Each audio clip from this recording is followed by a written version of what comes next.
Assalamualaikum warahmatullahi wabarakatuh. Alhamdulillah pada kesempatan kali ini podcast Suluh Bangsa bersama dengan Ayah NH kembali ke ruang publik. Dan hari ini saya mendapat kesempatan yang sangat luar biasa karena kedatangan seorang tamu istimewa bersama saya, Kang Dhani Ramdan. Alhamdulillah. Alhamdulillah. Apa kabar, Kang Dhani? Alhamdulillah, baik, sehat. Kondisi sehat? Sehat, alhamdulillah. Ini karena musimnya lagi banyak keluar ini sekarang ya. Iya, jadi harus prima. Harus prima karena menyapa Betul, masyarakat. iya. Sehari 15 titik, Masya Allah luar biasa. tapi untuk hari ini saya setengah hari di sini. Betul. Jadi sehari beliau 15 titik, tapi untuk hari ini setengah hari hanya ada di Pesantren Motivasi Iya. Indonesia. Baru saja kita berbagi dengan para orang tua dalam satu sesi majelis parenting sharing bersama Ayah NH dan Kang Dhani Ramdan. Ternyata memang setelah diulik lebih banyak ini pengalaman-pengalaman masa lalu ini luar biasa Iya. dan memberikan insight buat para orang tua untuk mendidik dan mengasuh anak-anak. Baik, Kang Dhani, kita langsung saja ini. Saat ini kan diamanati nih, dipercaya oleh banyak masyarakat untuk ikut serta dalam kontestasi pilkada di Kabupaten Bekasi sebagai calon bupati. Yang paling dikenal oleh masyarakat Bekasi ini kan makin berani ini. Makin berani, iya benar. Saya boleh dapat dulu nih filosofinya ini. Kenapa seorang Kang Dhani itu lekat sekali dengan jargon makin berani? Ini gimana sejarahnya dan bagaimana filosofinya ini? Ya itu sebenarnya berangkat dari penugasan pertama saya itu di era puncak pandemi 2021 karena menggantikan bupati yang meninggal karena COVID. Ya. Artinya kondisi memang sedang chaos ya, rumah sakit penuh, dokter perawat banyak yang meninggal, oksigen susah, obat juga terbatas, bahkan sampai pemakaman aja sulit. Nah disitulah muncul ide mengenai gerakan bersama karena nggak mungkin pemerintah sendiri, Bekasi Berantas Pandemi, disingkat Berani. Oh, itu ada singkatannya. Iya, awalnya itu. Jadi waktu saya itu Bekasi Berani, jadi Bekasi Berantas Pandemi. Ada 3 program, program pencegahan, program penanggulangan, dan program pemulihan. Itu dijalankan dengan berbagai kegiatan gitu. Ada dengan masyarakat langsung, ada dengan TNI Polri, ada dengan jajaran kesehatan, swasta, termasuk kan bansos dan sebagainya lah. Itu yang kita lakukan. Nah, selesai ketika itu selain menangani pandemi kan juga harus memastikan pengganti bupati yang meninggal. Nah, dipilih di DPRD. Terpilih Pak Ahmad Marzuki, dilantik, saya selesai kembali ke Bandung. Saat itu sebagai penjabat ya. Penjabat yang pertama. Nah, ternyata Pak Ahmad Marzuki hanya 7 bulan sisa masa jabatan Pak Eka kan, melanjutkan ya. Nah, Mei 2022 harusnya pilkada di kita ini. Tetapi karena se-Indonesia pilkada diundur serentak di 27 November besok, maka diisi lagi oleh PJ. Nah, Pak Mendagri terkesan dengan berani ini. Gerakan kita menangani pandemi hanya 4 bulan dari PPKM 4 dulu istilahnya, lockdown, Lockdown ya betul. sampai ke PPM 1 hanya waktu 4 bulan kita normal lagi. Udah, PJ yang kemarin katanya tugaskan lagi masuk ke Bekasi. Nah, di situ saya mikir lagi kan, berani berantas pandeminya udah selesai. Apa? Ya udah sekarang makin berani Makin aja. berani. Singkatan juga. Iya. Mantapkan kinerja dalam bekerja dan melayani. Wah, luar biasa. Upaya-upaya pemulihan dampak COVID. Iya, baik sekali. Ini sebetulnya insight buat kita bahwa ternyata saya teringat sebetulnya ketika kita diberikan amanat untuk mengerjakan sesuatu, jangan sia-siakan amanat itu, lakukan dengan totalitas. Iya. Ada satu firman Allah, itu saya ingat di dalam surah At-Taubah ayat 105. Ketika Allah mengatakan, wa qul i'malu fasayarallahu amalakum wa rasuluhu wal mu'minun. Katakanlah, hai Muhammad, bekerjalah kamu secara totalitas. Karena Allah, Rasulnya, dan orang-orang beriman pasti akan memperhatikan pekerjaanmu itu. Jadi tidak ada yang sia-sia. Ketika penjabat pertama diberikan amanatnya kepada Kang Dhani, lalu kemudian terjadi pergantian kepemimpinan karena memang periodenya sudah habis. Dan ketika harus memilih siapa penjabat berikutnya, ternyata melihat karya yang sudah dibuat. Iya, betul. Akhirnya nggak pakai pilihan lain. Kementerian Dalam Negeri langsung menetapkan penjabat berikutnya adalah Kang Dhani kembali. Iya. Nah, berarti ini kepercayaan yang diberikan begitu ya Kang. Maka yang kedua adalah makin berani. Makin berani. Dengan singkatan, Mantapkan kinerja mantapkan kinerja dalam bekerja dan melayani. dalam bekerja dan melayani. Oke, luar biasa. Nah, teman-teman sekalian, Kang Dhani ini penjabat karir yang menurut saya sangat luar biasa karena beliau dari APDN ya dulu ya, kemudian sekarang menjadi STPDN Iya. dan bekerja di sektor pelayanan publik di pemerintahan provinsi sampai 3 kali terpilih menjadi PJ, menjadi pejabat. Sebuah kepercayaan yang luar biasa. Nah, kali ini akan tampil menjadi seorang Dhani Ramdan yang bukan PNS, bukan ASN, bukan pejabat publik, tapi rakyat biasa Iya. yang mau tampil dalam kontestasi. Apa yang membuat seorang Kang Dhani percaya diri bahwa ini adalah bagian yang saya harus ambil peran dalam kepemimpinan di Kabupaten Bekasi? Ya, pertama pengalaman 2 tahun setengah total ya, yang waktu COVID setengah tahun, tambah 2 tahun pasca COVID, itu memberikan saya banyak insight ya. Saya 30 tahun jadi ASN itu sebagai staf, sebagai pimpinan tingkat rendah, tingkat menengah ya, kasih, kabin, sekretaris, terus terakhir-terakhir kepala dinas, kepala badan, kepala biro gitu. Tapi begitu jadi bupati 2 tahun, ternyata kebermaknaannya itu luar biasa gitu.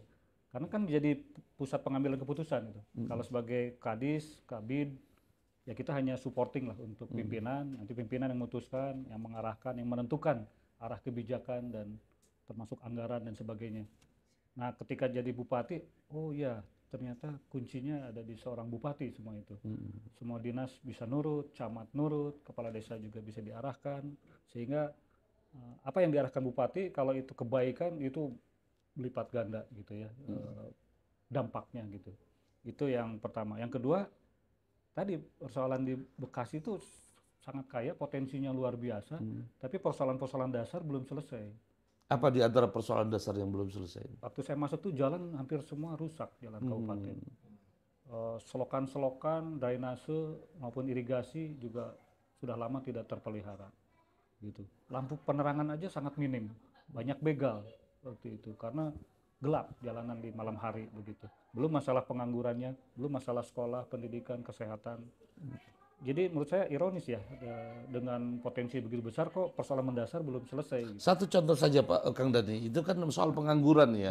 Soal pengangguran adalah soal mendasar, sementara PAD-nya Bekasi sangat tinggi. Kalau nggak salah sekitar 3,2 triliun. Kemarin kan Kang Dhani ini masih jadi penjabat. Satu contoh saja, apa yang sudah seorang PJ Dhani Ramdan lakukan untuk mewujudkan bahwa misalnya pengangguran bisa nggak ditekan saat itu?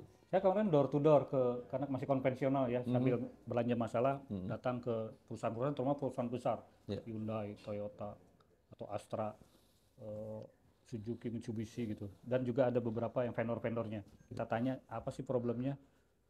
Ya memang bagaimanapun karena kita ini ada gula ada semut, jadi supply-nya lebih banyak daripada demand. Kita butuh 100, yang datang 1000. Ya, otomatis kita pakai seleksi dong, seleksinya ya berbagai-bagai gitu. Nah, tapi kalau ketika kita datangi, saya titip dong anak lokal nih Bekasi, ya tapi apa kurang ini kurang itu, ya dilatih gitu. Oke, perlu latihan apa? Kita kerjasama BLK atau dia dorong. Ternyata bisa. Hyundai itu sampai buka Hyundai Academy. Mitsubishi juga buka seperti itu untuk anak-anak lagi, merekrut dari SMK-SMK yang ada di Kabupaten Bekasi, sehingga alhamdulillah bisa masuk gitu. Hanya memang kita perlu proaktif gitu. Hanya masalahnya kalau harus selalu tiap hari datang satu gitu ya habiskan kita waktu terbatas, yang diurusi bukan hanya masalah pengangguran, hal-hal yang lain juga. Nah, ke depan kalau saya terpilih, nah ini sistem ini akan lebih disistematisir dalam sebuah konsep yang luas, yaitu kartu kuning plus, di mana kartu kuning ini selain program syarat administrasi untuk pencari kerja, dia jadi kupon.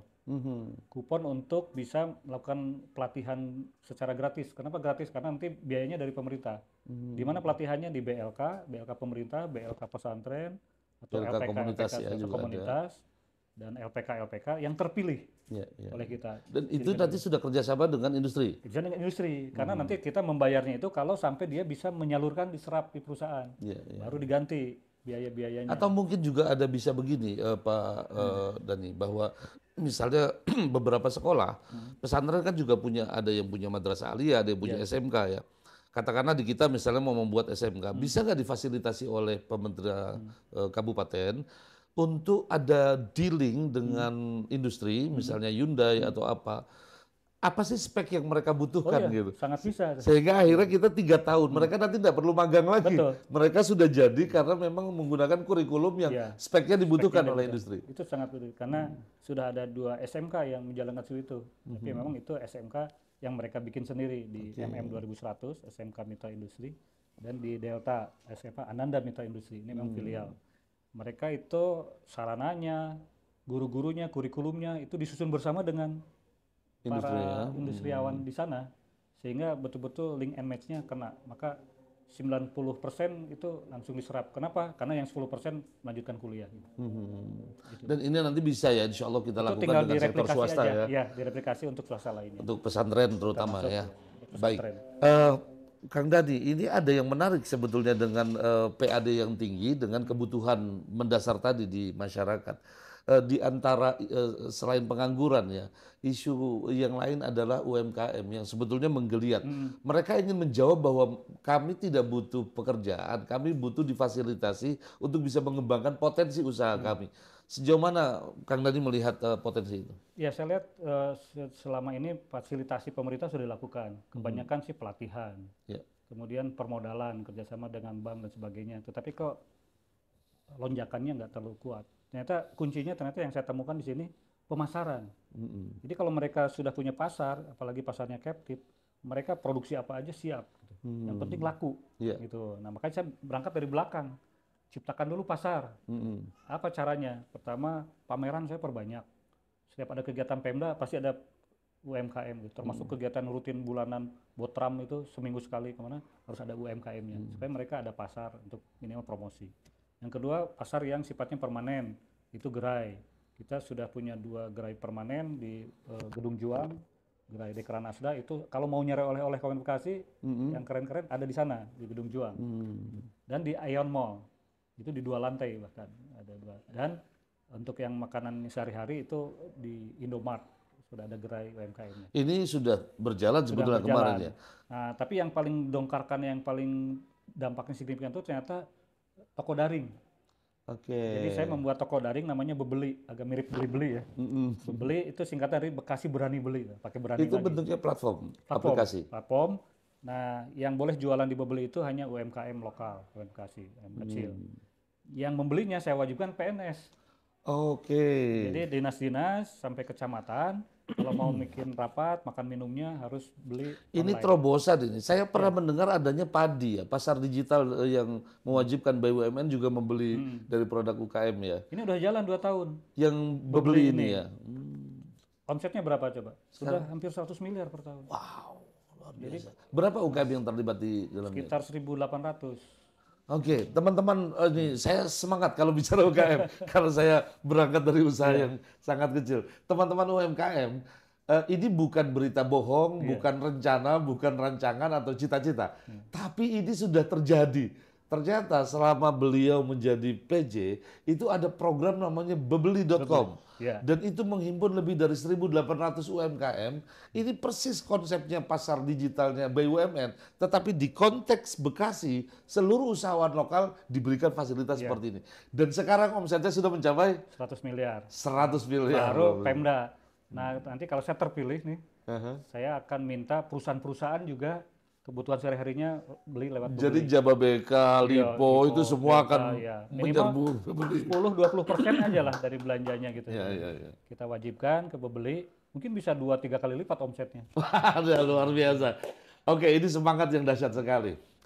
Tapi waktu kita terbatas kayak tadi ini. Ya, bagian terakhir, ini terakhir karena saya penggerak di komunitas lintas agama ini. Jadi ada satu titipan yang sebetulnya kami ini teman-teman di Kabupaten Bekasi, penggeraknya banyak berkumpul di pesantren motivasi. Karena beberapa teman pendeta, romo, juga biksu dari beberapa agama itu suka diskusi di tempat ini. Kita ini kan mendengar tetangga sebelah nih, kota ini disebut sebagai kota nomor 2 paling toleran di Indonesia. Sementara kita selalu semeraut soal intoleransi. Sebetulnya bagaimana kita menjawab persoalan ini dan apa yang akan Kang Dani lakukan untuk meyakinkan teman-teman lintas agama bahwa Kabupaten Bekasi itu akan bisa menjadi kabupaten paling toleran di Indonesia atau setidaknya 5 atau 10 besar, dan program apa yang harusnya segera kita lakukan. Karena kemarin di masa Kang Dhani menjadi penjabat, saya mendengar juga bahwa ada satu proses IMB, izin yang sudah lama tidak terurus, tidak selesai, tapi dengan keberanian seorang Dhani Ramdan akhirnya gereja Ibu Teresa itu sudah bisa membangun dengan peletakan batu pertama ini, dan IMB-nya keluar. IMB keluar, mungkin Natal ini sudah bisa dipakai walaupun belum 100%, tapi bisa untuk kebaktian. Oke. Ya itu memang saya melihat hal seperti itu. Bekasi ini sudah semakin heterogen masyarakatnya karena kawasan industri, tetapi masih ada paham-paham primordial maupun keagamaan yang sempit. Maka moderasi keagamaan ini harus dikembangkan karena bagaimanapun sebagai daerah destinasi investasi utama, kondisivitas ini paling penting, terutama potensi-potensi gesekan antar agama, antar suku, dan antar kelompok. Nah, untuk antar agama, alhamdulillah sudah ada inisiatif-inisiatif, tapi kan pemerintah juga harus turun. Betul. Maka yang paling utama saya fasilitasi FKUB, Forum Kerukunan Umat Beragama. Kita bangunkan kantornya, sekretariatnya, supaya apa? Supaya ada tempat untuk tadi dialog-dialog itu bukan hanya inisiatif pribadi-pribadi, pesantren-pesantren, tapi difasilitasi oleh pemerintah gitu bersama-sama. Inisiatif yang pribadi tetap jalan, ditambah lagi fasilitas ini, dan sekarang sudah berdiri FKUB itu, dan aktivitasnya sudah terlihat. Bulan puasa kemarin aja ada tajil lintas agama gitu. Bagi-bagi tajil, tapi yang ngebaginya ada Kristen, ada Buddha, ada Hindu gitu. Nggak puasa tapi dapat sedangnya juga. Gitu. Biasanya ada tajil wall, tajil war, berebut tajil. Kalau ini bagi-bagi kita. Itu. Terus olahraga bersama, jalan sehat segala macam. Selain dialog-dialog yang sifatnya untuk membuka, saling memahami. Terus yang kedua, ya kunci dari perselisihan itu biasanya di izin rumah ibadah. Makanya saya contohkan satu kasus untuk gereja Katolik yang 18 tahun, padahal persyaratan sudah terpenuhi semua, kok tidak bisa dikeluarkan karena tekanan, gitu, ancaman ataupun intimidasi. Ternyata setelah didialogkan, dimusyawarahkan, bisa gitu. Memang win-win solutionnya, ya Pak boleh kalau gitu gereja, tapi masjidnya dibangun juga dong. Ya sudah, saya bangunkan juga masjidnya gitu kan. Artinya dengan swasta. Tapi sebetulnya ada ancaman nggak waktu itu Pak Dhani? Ada. Akan ada demo besar-besaran, berjilid-jilid segala macam. Cuma dari siapa yang ancamnya? Oh, Pak Kiai ya udah saya datang aja sowan ke Pak Kiai beberapa kali gitu. Dan menjelaskan kondisi sebetulnya bahwa secara syarat apa udah terpenuhi gitu ya. Kekhawatiran kalau nanti akan jadi ada pusat penyebaran agama dan sebagainya.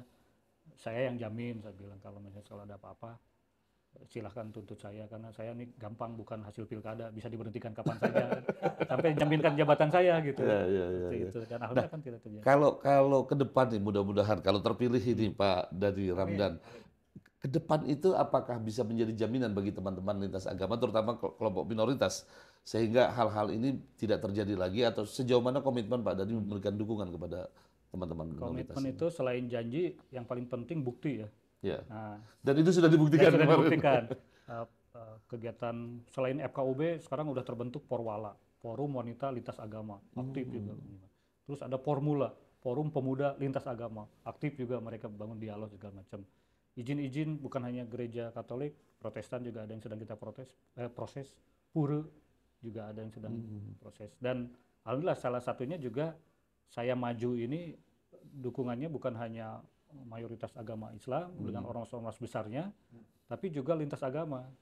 Katolik udah jelas, Protestan juga berbagai gerejanya sudah merapat, termasuk KKBP.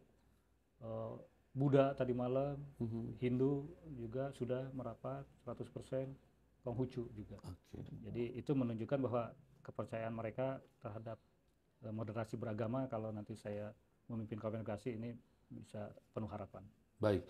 Teman-teman sekalian, kalau tadi saya menyapa teman-teman UMKM, ini menyapa teman-teman lintas agama. Ini saya merasa bersyukur juga karena statementnya keluar dari lisan beliau, bukan hanya dalam bentuk janji tetapi juga bukti.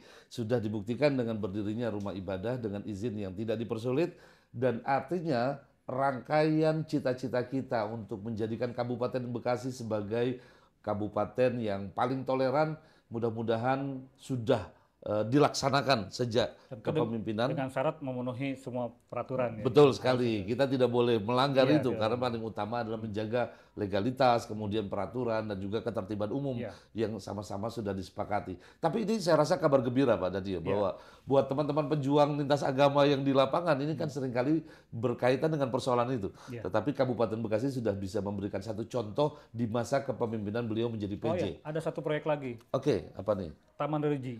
Ya, kemarin sudah diletakkan batu pertamanya di sekitar sekretariat FKUB itu. Kita akan alokasikan bangunan-bangunan 6 rumah ibadah agama Ini yang sudah akan dimulai atau sudah? sudah baru batu pertama kemarin keburu selesai saya PJ-nya.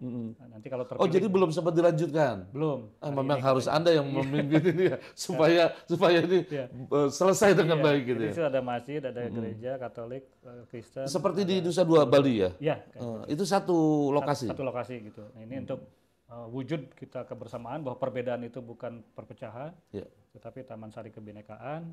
Anak-anak juga bisa lihat gitu. Oh, beda-beda itu nggak apa-apa ya, saling berdampingan aja gitu, saling menghormati, saling menghargai. Oh, oke, luar biasa sekali, sebuah bukan hanya gagasan tetapi program yang sudah diwujudkan. Karena itu bersama dengan kita semua yang sudah lewat podcast yang singkat ini, Kang Dhani, terima kasih. Setidaknya gagasan-gagasan yang tadi disampaikan hampir seluruhnya berangkat dari sebuah program yang sudah dilakukan tetapi belum selesai. Nah, mudah-mudahan ada kesempatan yang Allah berikan kepada Kang Dhani untuk menyelesaikan program yang sudah dimulai dan bisa terpilih menjadi Bupati Kabupaten Bekasi periode 2024-2029. Demikian podcast bersama kami. Terus panteng di podcast Pesantren Motivasi Indonesia bersama saya Ayah NH. Wallahul muwaffiq ila aqwamit thoriq. Wassalamualaikum warahmatullahi wabarakatuh.